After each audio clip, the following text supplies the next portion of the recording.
Return to Vice City. It's the sun-drenched, neon-soaked tropical vacation players have been begging for. But beneath the hype, the next Grand Theft Auto is testing exactly how much a consumer is willing to pay to enter its world. Since the launch of the Xbox 360, the price for a premium video game has remained relatively stable, sitting at $60 for over a decade before recently edging up to $70.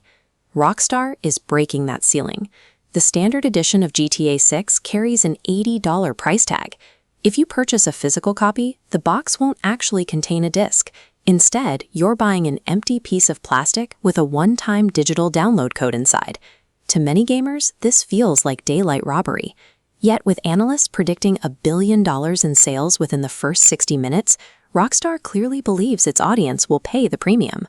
To see why they're making these demands, we have to look at the financial pressures that shaped the game's production. This chart shows a typical modern game budget hitting $200 million. Grand Theft Auto 6 occupies a different scale, with estimates placing the total cost up to $1.5 billion. The primary driver is a decade of payroll for thousands of developers. Those salaries fund technical details that most players might never consciously notice, like a 2023 patent registered by Take-Two Interactive for a new locomotion system. This patent allows the game to calculate a character's movement in real time.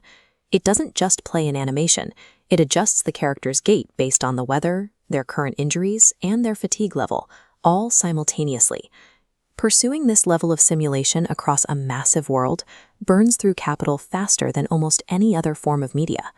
When a project hits the billion-dollar mark, a traditional $60 price point is no longer a viable path to profitability.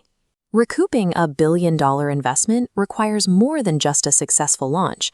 It requires a complete restructuring of how the game generates revenue. The math behind the $80 price tag is simple. Bank of America expects 45 million copies to be sold in the first year.